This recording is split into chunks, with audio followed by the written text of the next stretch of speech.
Salut à tous, c'est encore moi, Patrick Duval.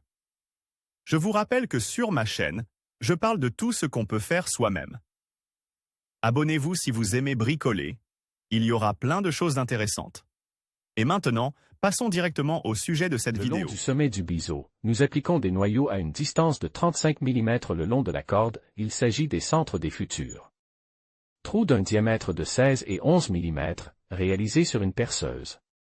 À l'aide d'un angle et d'un cordeau, nous traçons des lignes tangentes radiales à partir des trous perces jusqu'au trou central aux deux extrémités et nous les connectons le long des formations. Découpez deux rainures radiales de la surface des cercles jusqu'au trou correspondant à l'aide d'un bolgar. Poncez les rainures à l'aide d'une lime à main et enlevez les points de soudure. Chauffez les ébauches au four jusqu'à ce qu'elles soient rouges et plongez-les rapidement dans un pot d'huile. Gardez-les ainsi pendant un certain temps, puis sortez-les et laissez-les refroidir à l'air. Nettoyez les cercles de la plaque foncée et placez l'un d'eux sur une plaque rectangulaire de 80 x 50 x 20 mm, de manière à ce que la formation du cercle relie les coins. Tracez un arc de cercle sur la plaque d'un coin à l'autre et découpez une cavité à l'aide d'un coupe-boulon. Installez la plaque dans l'angle de la base parallèle au côte long et la soudez à cet endroit. Placez l'un des cercles dans le renfoncement avec la large rainure orientée strictement vers le haut et soudez-le également à cet endroit. Procédez à l'assemblage de l'entraînement par levier.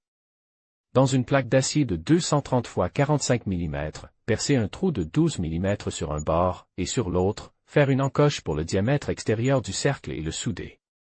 Dans deux plaques d'acier de 12 mm d'épaisseur, 180 mm de longueur, 50 mm de largeur à une extrémité et 35 mm à l'autre, percez un trou de 12 mm sur le côte le plus étroit.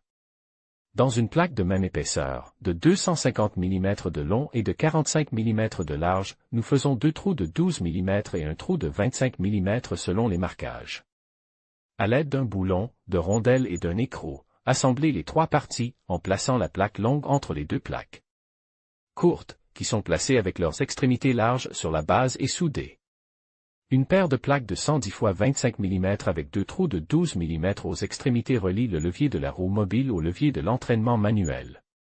Dans son extrémité, une fente est pratiquée dans un grand trou du bolgarok, une tige d'acier est insérée avec une encoche à l'extrémité et fixée par soudage.